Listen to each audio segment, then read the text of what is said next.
So Bangalore's water management is nowhere close to zero, right? And even in near future, it cannot go to zero unless we go with the sustainable water managements. So once people see the result is converted to the monetary benefit. It's not about ecological benefit. What are the questions they ask you? What are the doubts? What do they actually ask you? What do they The same thing what you asked, right? Can we actually sustain for 8 months? Okay. I have a lot of pigeons on my rooftop. Is it safe to drink? Right? People leave the sewage. Kengeri nalas are formed. Kengeri nala goes and mixes with Kaveri. Kaveri goes and mixes with Bay of Bengal. So the shit of Bangalore is reaching Bay of Bengal and eventually into Indian Ocean. So even if you think about Bangalore, right, there are two Bangalores. One which is with BBMP and one which is a defense establishment. Yes. C.V. Raman Nagar is very beautiful. Just cross C.V. Raman Nagar, come into BBMP limits, you'll see a pile of garbage. They do not know the source of water, right? And there are few apartments where I have visited, I don't want to name them. They have crossed 300 LPCD. Can you believe this? They are using dishwashers, they are using everything, wet vacuuming, they are watering their landscapes, lawns, everything with cars, fresh water, okay, yeah. right? So it has crossed 300 LPCD. It's not because of the need, it's because of the privilege what they have been given. Water is available at a cost and they are ready to pay the cost. The day they realize wastewater is a resource, all this will eventually happen. So it's like Buddha also got Jnanodaya one fine day when he was sitting beneath a Bodhi tree, right? Someday I hope the government will get a Jnanodaya. Yes. I still can't believe this is a mix of rainwater, flush water, grey water, black water, I mean everything. Yeah. Well, my guest today is a software engineer by profession, but also an innovator in sustainable water management. In fact, through his methodology, he has helped around 300 apartments cut down their dependence on water tankers. Ganesh Shanbhag, thank you so much for being here on Let's Talk Water. Thanks, Nolan. Thanks for hosting me today. You're welcome. Ganesh, it rained a few days ago. How much water, can you quantify the amount of water that was saved by all these apartments that have actually implemented what you actually helped them with? Yeah, so Nolan, I can quantify this data for you, and as you know, right, it rained well over 12 mm in Bangalore past week, and these apartments, through various storage methods, the filtering methods, and the methodologies what I have suggested, would have stored around 3 crore liters of water in that single day. 3 crore? Yes, that's correct. So 3 crore liters of water is enough for how many people for how many days? Yeah, typical national data says that one person consumes 135 LPCD, liter per capita per day. That's in urban areas. That's in urban areas. Yes. And Bangalore has a little tendency of going towards 150, 160 because many people don't know the importance of water over here. So having said that, this perhaps would have helped over maybe about, say, 3,000 families, 4,000 families. Yeah. So when you're saying 3,000, 4,000 families, when we talk about a family over here, it's normally father, mother, and 2 kids. Yes. So you're saying 3,000 into 3 or 4,000 into... Correct. Sorry, 3,000 to 4, 4,000 to 4. That many number of people. For how many days will this water suffice? So this will suffice them for about 3 to 4 calendar days. One rain. One rains. And it rained for 1 hour. 1 hour. I was not in Bangalore then. I was actually not away. I was traveling in North Karnataka. It was not raining over there. So it's the beauty of Bangalore. It rains about 60 calendar days spread across 8 different months. You know, Ganesh, what I found interesting when I actually entered your apartment over here is when you told me that the entire apartment complex for 8 months runs only on rainwater. Yes. How is that possible? Okay, so before we get into the specific of the apartment, right? So we should really talk about the rainfall pattern in Bangalore. Go ahead. The worst case rainfall recorded in last 5 years was somewhere around 1,050 to 1,200 mm. And last year it rained about 1,500 to 1,700 mm. And I say about different parts of the Bangalore city received different parts of rainfall. Different patches, yes. Different patches of rainfall. So if we consider average 1,200 mm of rainfall, that is about 1.2 meters of water. So this high, this is about 1.2 meter of water. From the floor? From okay, the fine. Yeah. So BBMP limits 972 square kilometers as of today. But if we think about other parts of the Bangalore city which are not under BBMP limits, it makes about 1,000 square kilometers of area. So the math is easy, right? 1,000 into 1,000 into 1,000 into 1.2. Okay. It gives me about, say, 120 million some liters of water. Sorry, 1,200 million liters of water, and equivalent is about 34 to 33 to 34 TMC feet of water. When I say TMC is a standard measurement Very of true, all the yes. reservoir levels and all this. So to give you a comparative data, right?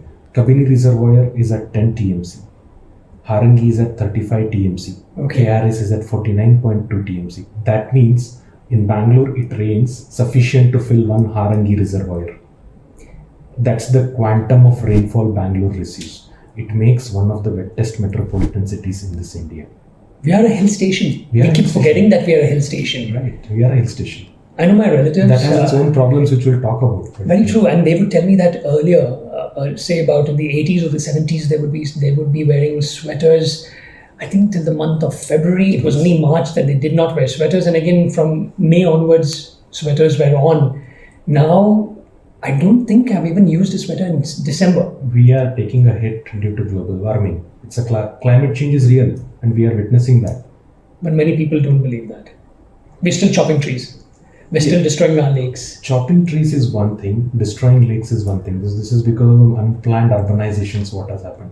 But everything in Bangalore, what we do, right from the water, whatever we get, has a carbon footprint associated with it. So we only try to work upon whatever we see, like destroying lakes is one part, but actually there is carbon footprint in everything.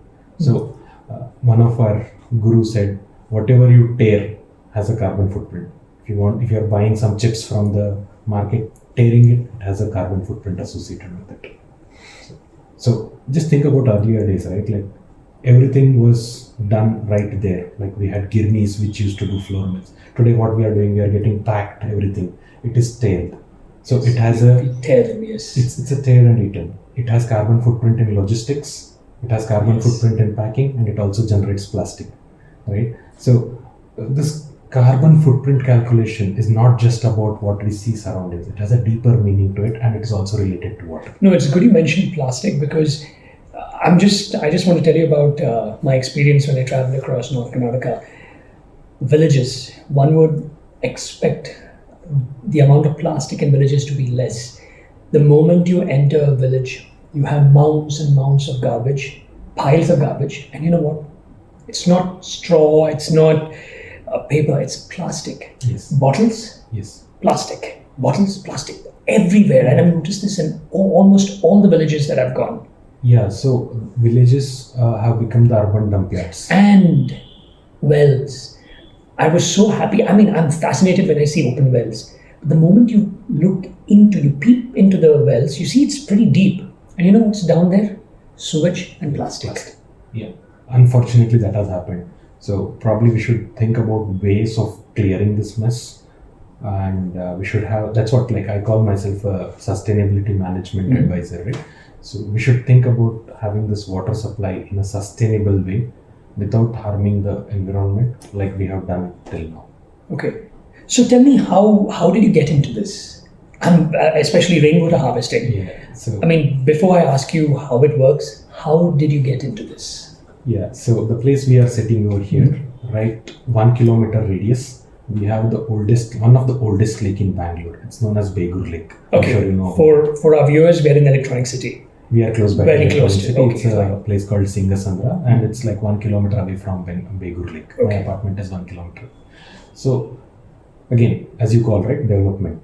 So in 2018, our government said we will develop Beur Lake. So in name of development, the first thing they did was drain the Beur Lake, because they wanted to create a walk path around it, concretize the bunds of the lake and all those things. But it actually, okay, before we even go into the development process, lake is an ecosystem. It has a wetland associated with it. It has life in it in the form of fishes, frogs, tortoises, whatever, what else and whatnot. And more than that, it's also a source of livelihood for a local fisherman community over here. So destroying the ecosystem has its own consequences. And the beauty about that Beur Lake is it used to maintain the groundwater table in this area. The sooner the Begur Lake got drained, all the borewells in the nearby vicinity drained out. Drained out as in dried out. So you might not believe when I say this. We had 5 borewells back then in 2018. In this very building? Yes, very building. Okay. Today they are converted to injection wells. I'll talk about it. Okay. But this 5 borewells dried out in a single day. So that was the impact of this Begur Lake draining. Ganesh, tell me something. I know when the government does these things, they have IS officers, they have geologists, they have this expert and that expert.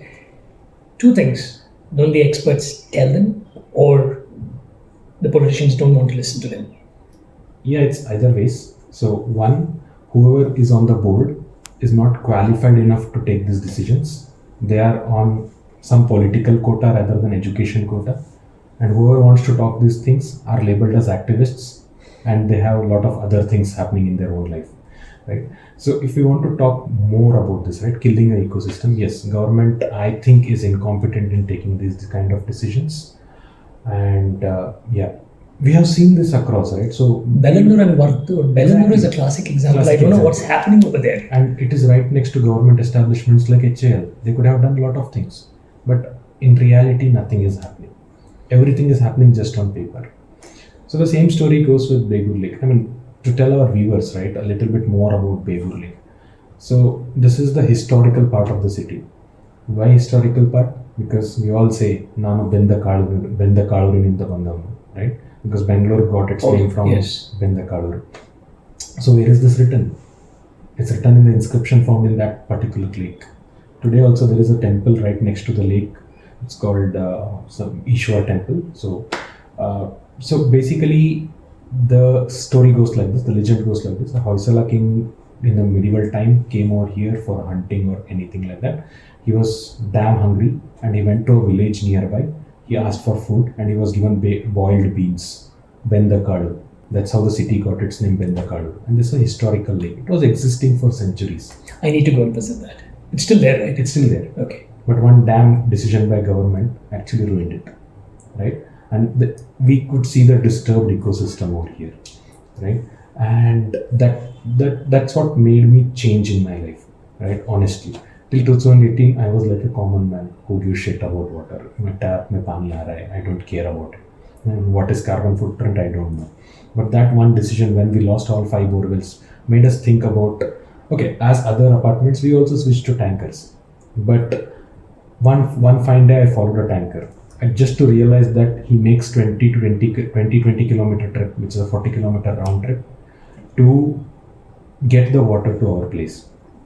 So these are all diesel guzzlers, the tankers. Then I realized it's not a sustainable way of doing. We should actually do something. And in that very year, 2018 end and 19 beginning, we started doing the calculations of rainfall. We had a rainwater gate got set on our rooftop to understand the rainfall pattern in Bangalore.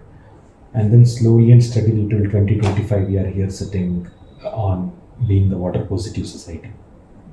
So after the Begur Lake dried up, I mean, I'm still finding it extremely, I know it happened, but still unbelievable that, all the borewells would have dried up that quick. But so you say that you started, in fact, the entire community started to think in a very different way. Tell us the process to where we are today. How did you all change things? Yeah, so when I told people that rainwater can be our primary source of water, many did not believe. Kya baat kar rahe hain? Barish hota very 30-40 days.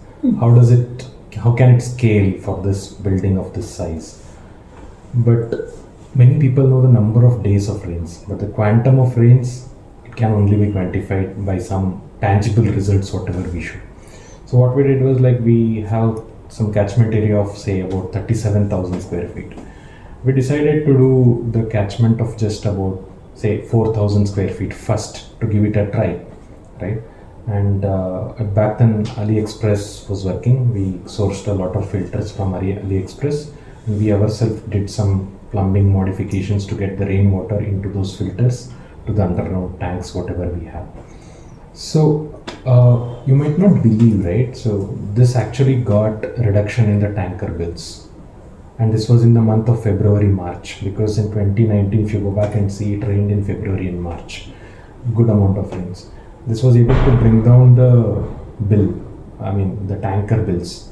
And when people believe is when they see the savings.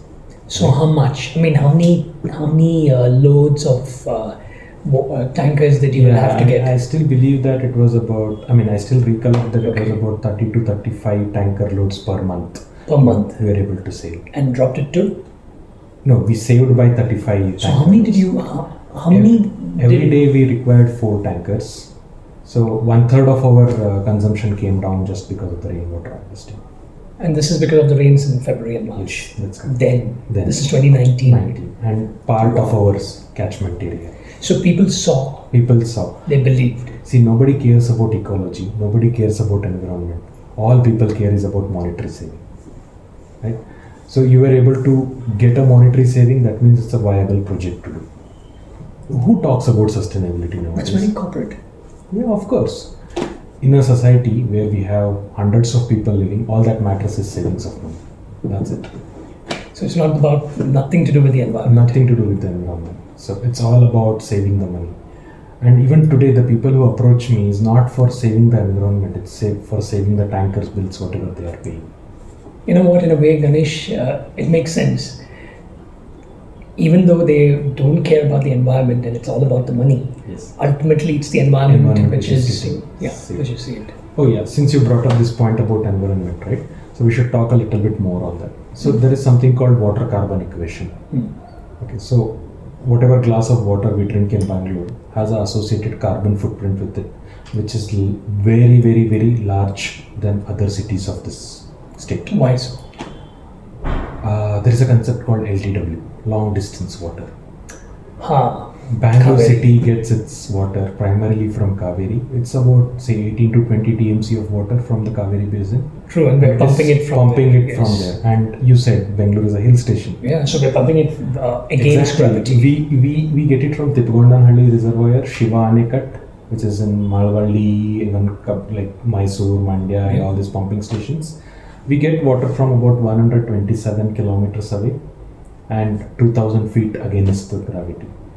You know the carbon equation, right? The amount of energy which is required for pumping that quantity of water into Bangalore. And also I remember many years ago, during Siddaramaia's first term as the Chief Minister, he did mention the amount of water that is wasted, and I think if I remember clearly, 30 to 40% is called almost 50%. They don't call it a leaking water or a wasted water, they call it NRW, no revenue water. Yes. But yeah, so no revenue water is to be solved, but that is at a central grid level. But when you are talking here, right, the amount of energy whatever grid is using for pumping the water to this city, so it's humongous. So excluding Bangalore from the equation, right, of Karnataka can sustain with the sustainable power. If Bangalore is an equation, we need RTPS, the coal power. That's the equation what I'm telling you. So that means to pump water into the city, there is an energy and a carbon associated. See, we all know electricity comes from dirty coal burning. Very true. This isn't just about Kaveri water. It's also about borewell water.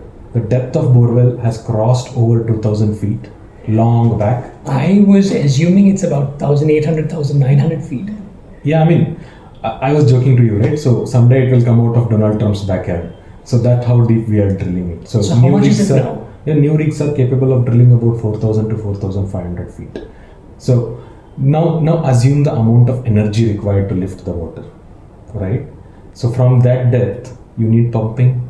Yes. And it is said that for every 1000 feet of borewell, a liter of water will cost you somewhere around 12 to 14 paisa per liter. Okay. Energy cost. Energy cost.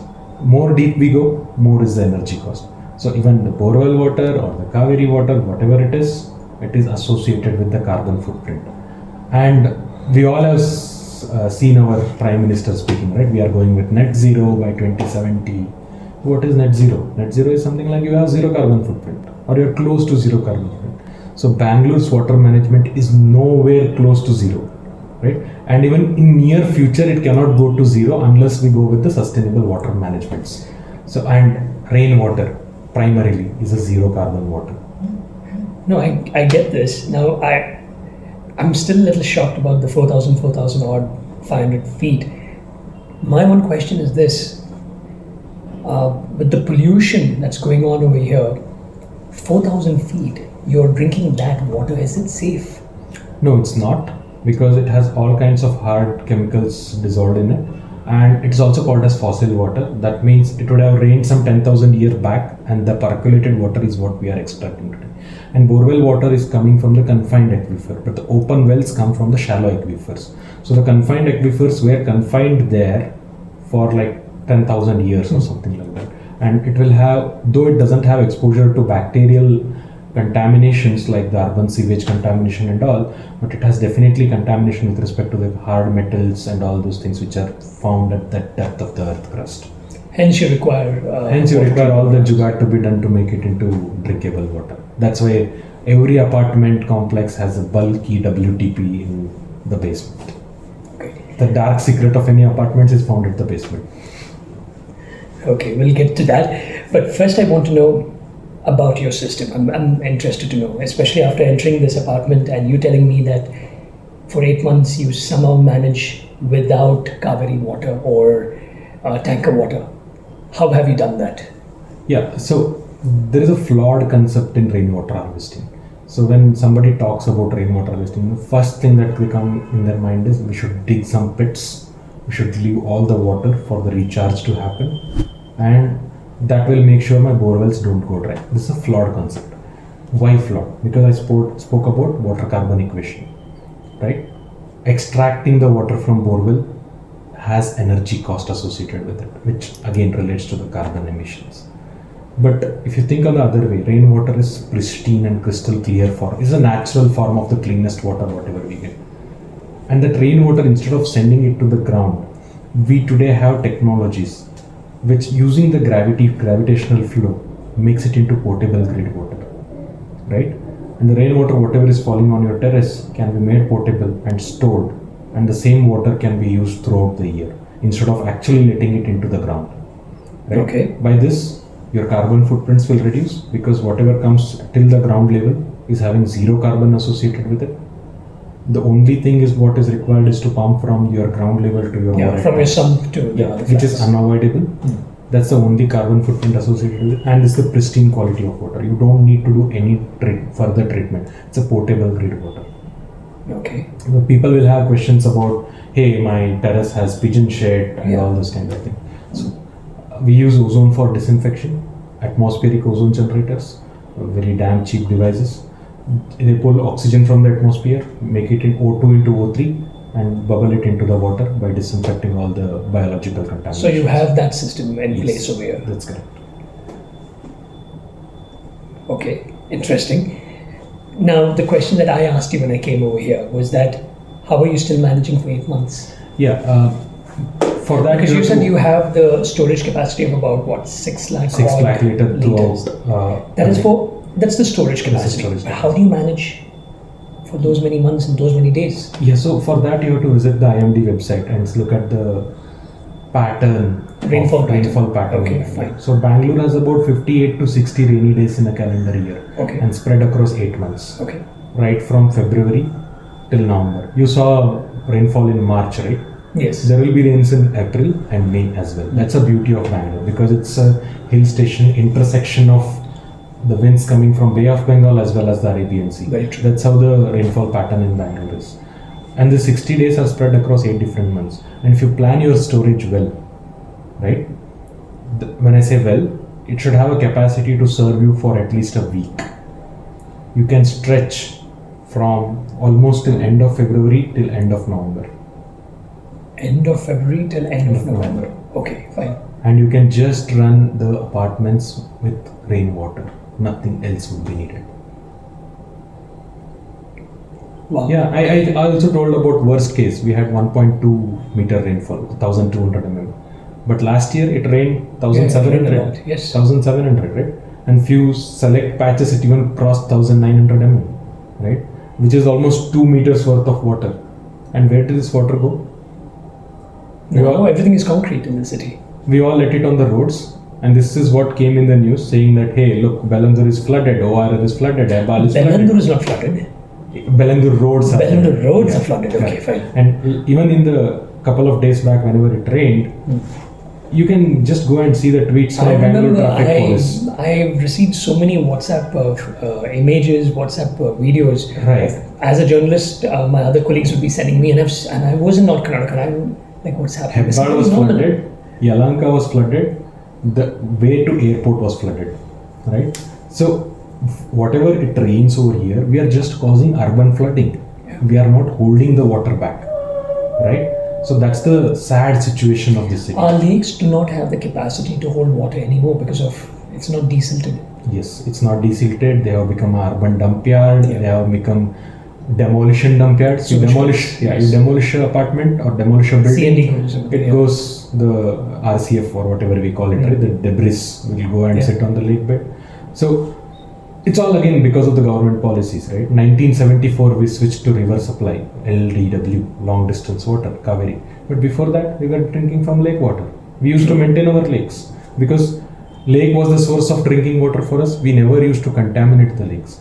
But post 1974 we are happily getting Kaveri water. So we with stopped money. respecting the lakes. We We stopped stopped giving it respecting the lakes. yeah. Yes. So it literally we are giving shit to the lake, and that's what is happening.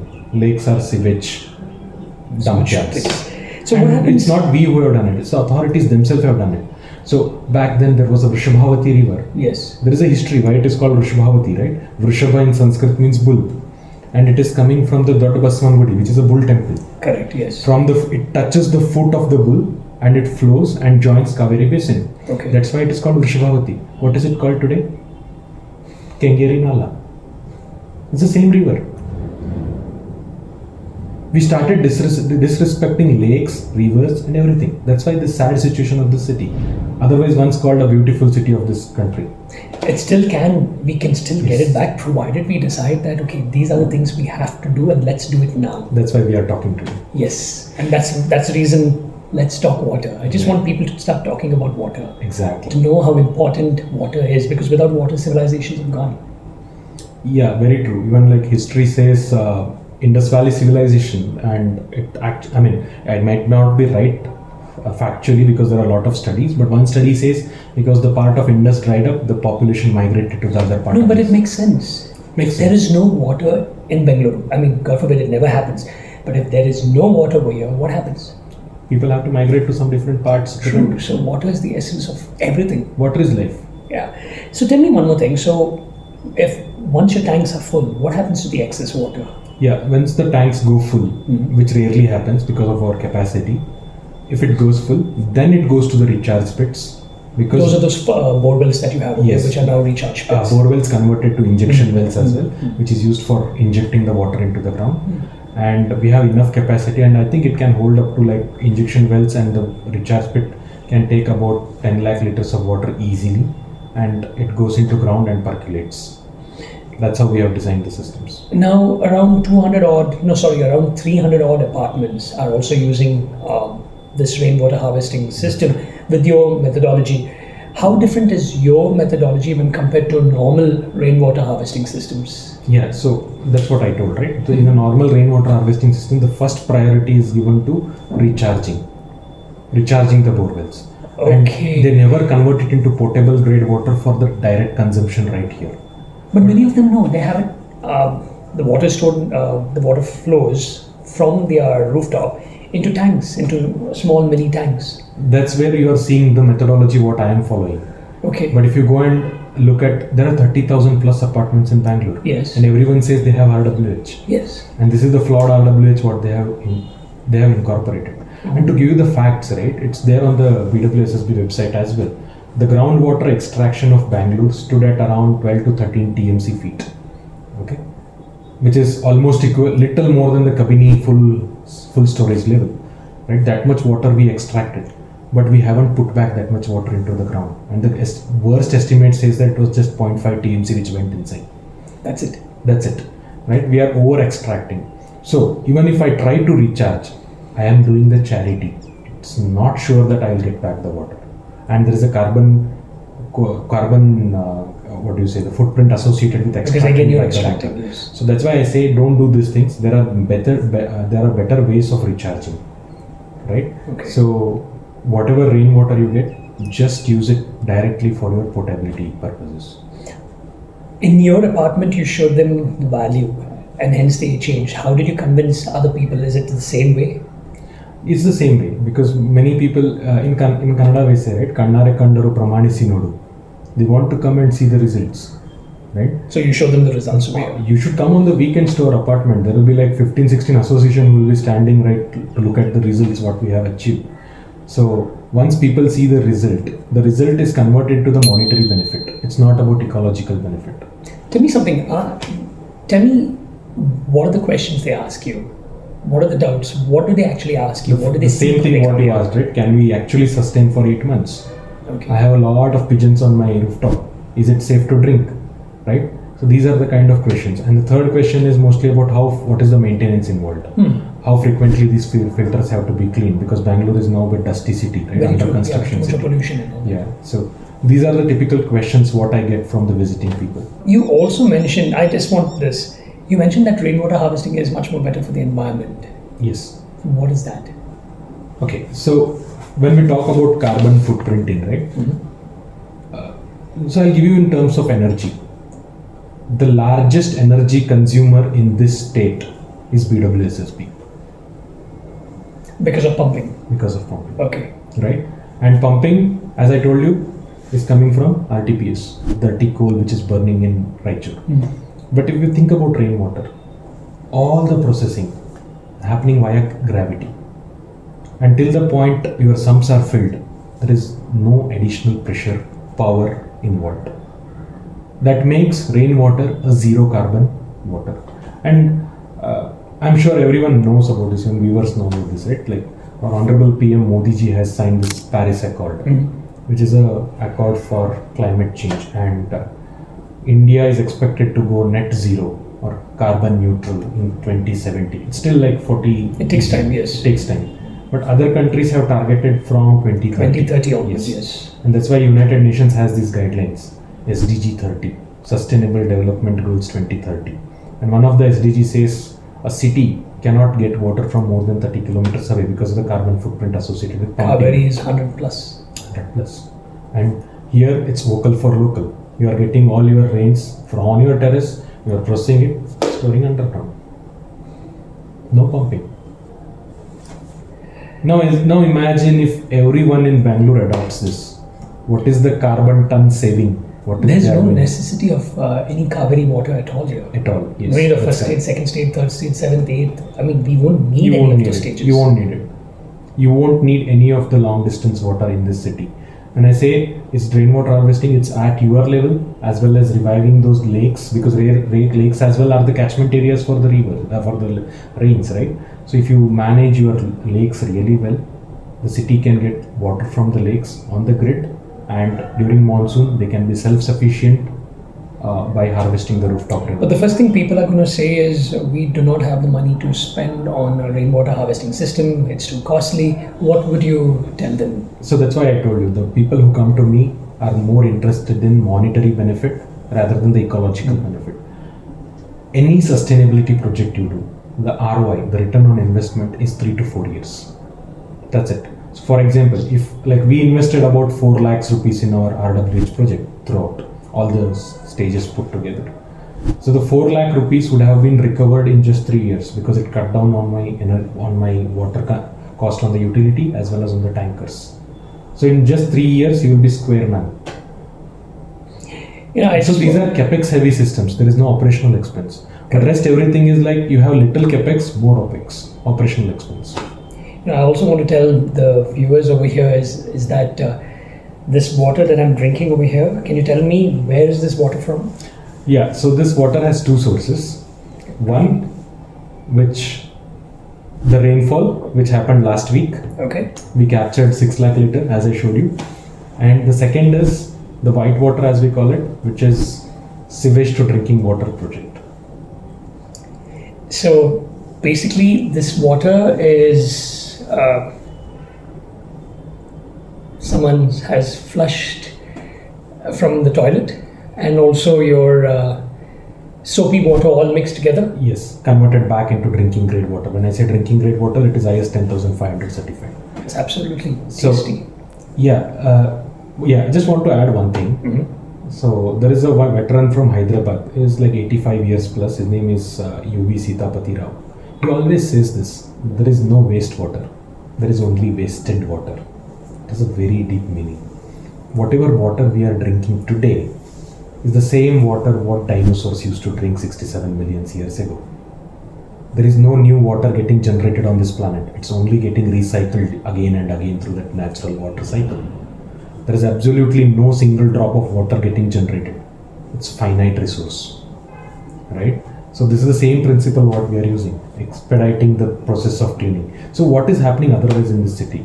People leave the sewage, Kengeri Nalas are formed, Kengeri Nala goes and mixes with Kaveri, Kaveri goes and mixes with Bay of Bengal. So the shit of Bangalore is reaching Bay of Bengal and eventually into Indian Ocean. And we are making our kids write essay on environment pollution. There cannot be bigger duglapan than this. Right? And True. if you want to look at a larger perspective, do you know what is the amount of sewage generated in Bangalore per day? It has crossed 400 crore liters. I'm talking 400 crore liters, right?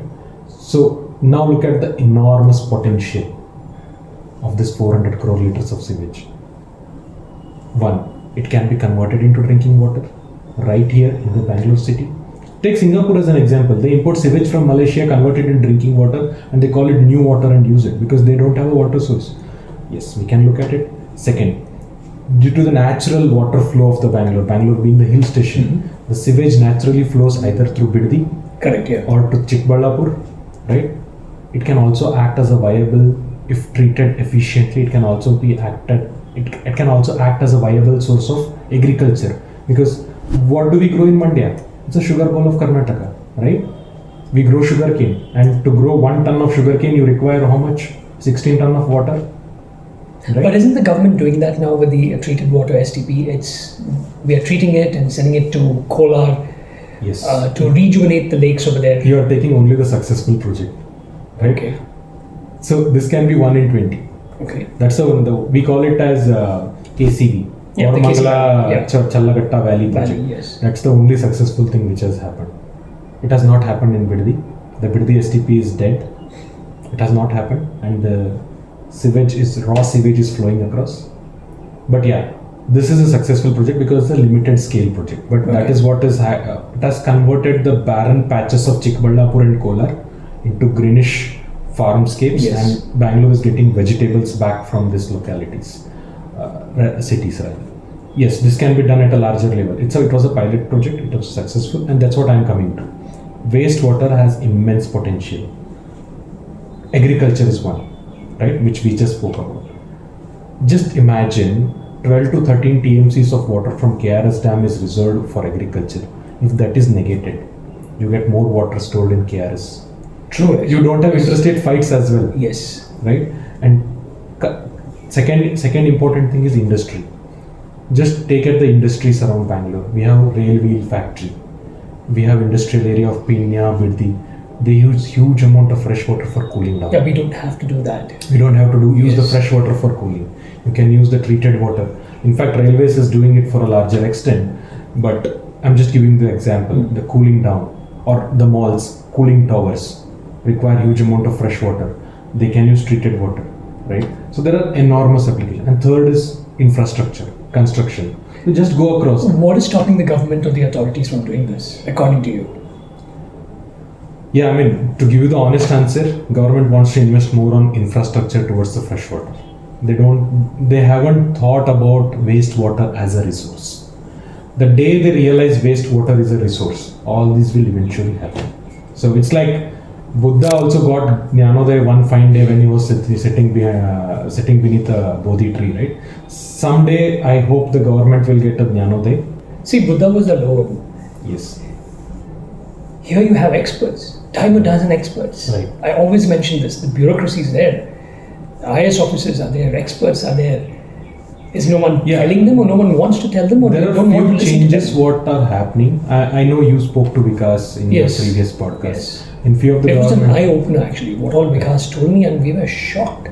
Yes. I mean, if we actually treat all that wastewater that we have over here and convert it into Vikas has proven it. white water, yes, we don't need any water from the Kaveri. Exactly. So good thing what is happening is few bureaucrats have started involving Vikas in these kind of plannings, but this is just 1%. The rest of them don't care about these things. But yeah, even I learnt a lot from Vikas. Whatever you are seeing here today, most of that I learned from Vikas. But tell me something, this white water that I'm drinking, you have this entire system right here. Yes. And it doesn't take that much space. It doesn't take that much space. Can we install or implement this in homes as well? Yes. Individual homes? Yes, individual homes. So that's what I was talking to you about, right? So you should visit my parents' house at Hubballi, North Karnataka, where we are actually doing this. And to give you an ideology, right? So a sewage connection out will cost you in lakhs. Yes, because true. Official charges, unofficial All road the cutting, charges, plumbing, whatever, all the charges. Sewage treatment as well cost you the same thing.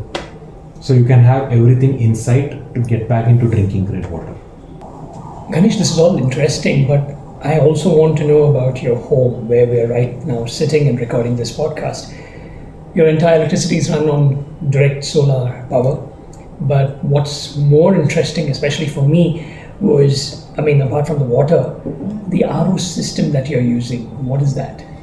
Yeah, so I call it RO pollution. Okay, so probably viewers might know this. A single liter of RO water will discard 3 to 4 liters. Yes. As a discarded outlet. And where is this going? People say we will use it for mopping, we will use it for washing machine. But it's not practical. It's not practical. 90% of that is going to the drains. And this is what is actually causing your pressure downstream into your STPs, the government infrastructure and all those kind of things. But unfortunately, we also do not know why RO is needed, where RO is needed and where RO is not needed. So these commercial companies which sell RO says that the drinking water range is between 50 and 200 TDS levels. TDS is total dissolved solids. Yes. But government says that the researchers whatever have been done say that till 500 it is good to drink. That means it increases the range from 50 to 500, right?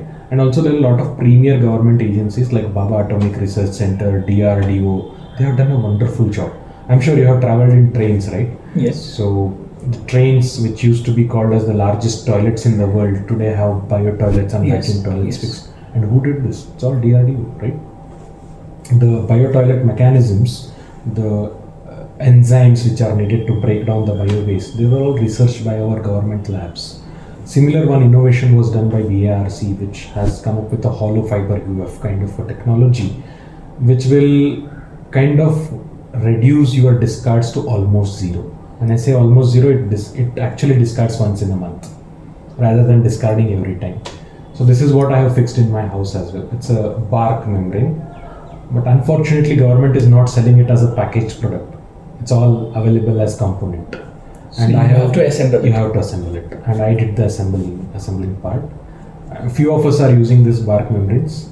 When there's a system like this that reduces wastage of water, again, what is stopping the private entities also from using this technology and pushing it out? Correct. So first, what is stopping is bureaucracy, because government hasn't advertised this. You might not even believe government has its own mosquito coil, which is actually designed for the soldiers who are deployed in the frontiers.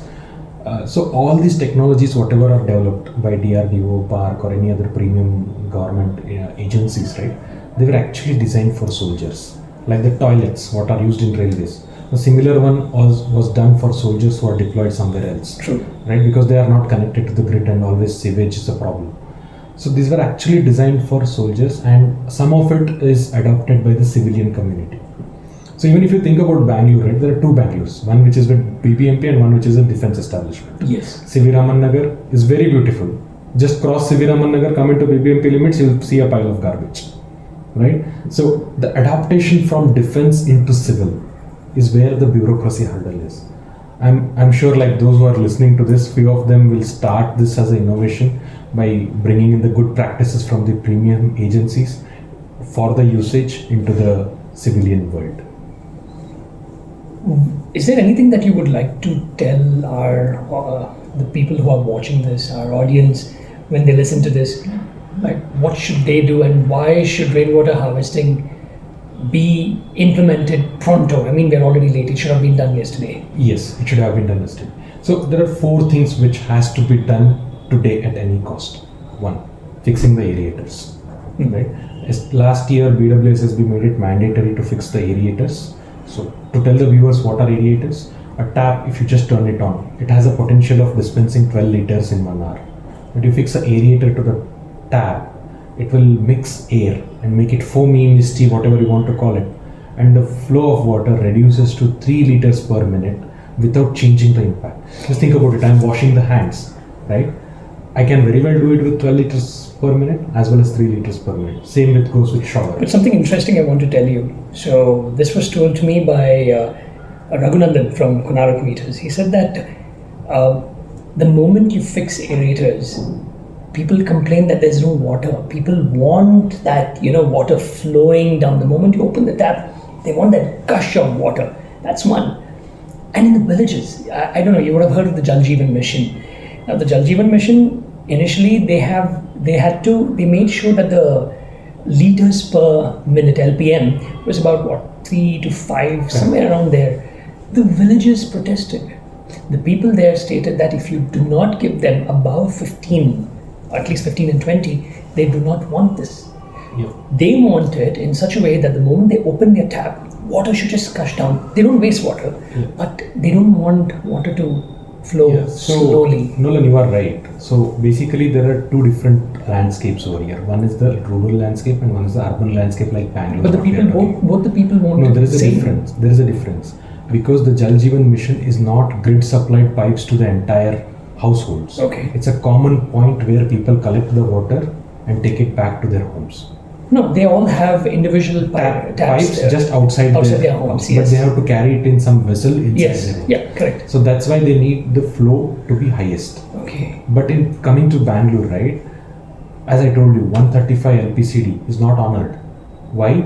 Because go and ask any kid in apartment, right, from where your water is coming. They say tap. They do not know the source of water, right? And there are few apartments where I have visited. I don't want to name them. They have crossed 300 LPCD. Can you believe this?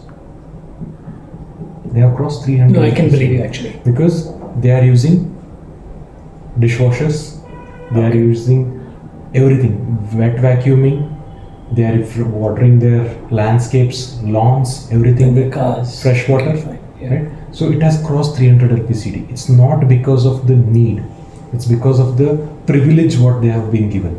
Water is available at a cost and they are ready to pay the cost. The per capita income in Bangalore is at the highest, the rural landscapes are the lowest. And for them, water means everything and they want the turnaround time to fill the water to be lesser. So it should be faster. Okay, fine. That's why they want it to be faster. But in Bangalore environments, all the apartments have the new gen taps which can be fixed with the aerators, but still people are not doing it because they do not have the sensitivity about water. Okay, point 1 was aerators. The next one? The next one is metering. Whenever a new building, I know the retrofitting of existing apartments to have metering is little trickier because of the plumbings involved. But whenever a new building is constructed or somebody is buying a new apartment, force a builder to put a meter, right?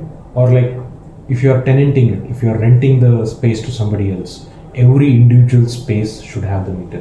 Why? Whatever can be metered can be policed, right? And a study which was done by a group of people like me say that as soon as you fix the meter, the usage comes down by 30%. Yeah, because you know exactly how much you're using. You wouldn't want to pay more. You will fix all the leakages whatever you have, right?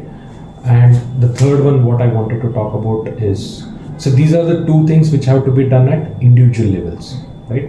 But when we see at a common level or even individual level like villas or villas or row houses or whatever you want to call, is rainwater harvesting, because that's the only source of water, fresh water.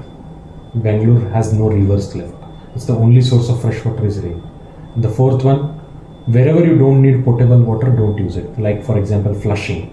As you rightly said, it consumes somewhere. The new gen flushes will take 8 liters of water. The older flushes take 15 liters of water. Yes. And these are configurable. People can tweak it.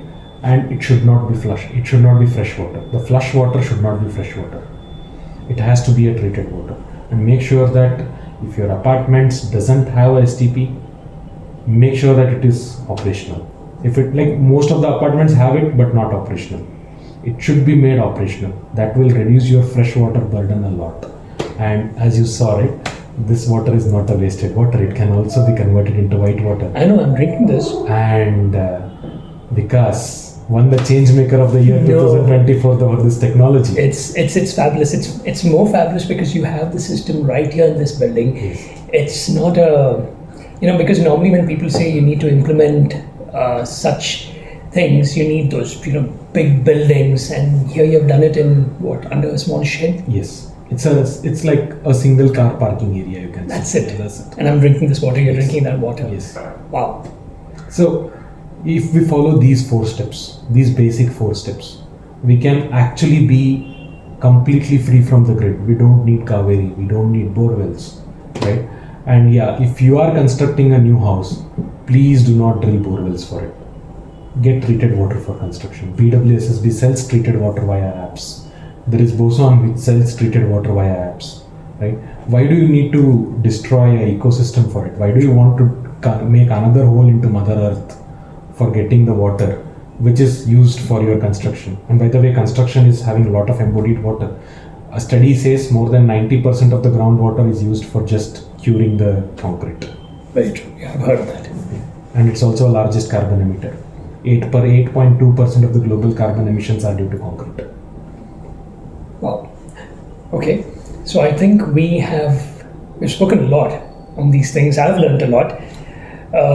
I think most importantly, what I would take from this would be the fact that one is rainwater harvesting, and the second thing is that even in a home, you can treat your own water without having to depend on mineral water, or all other sources.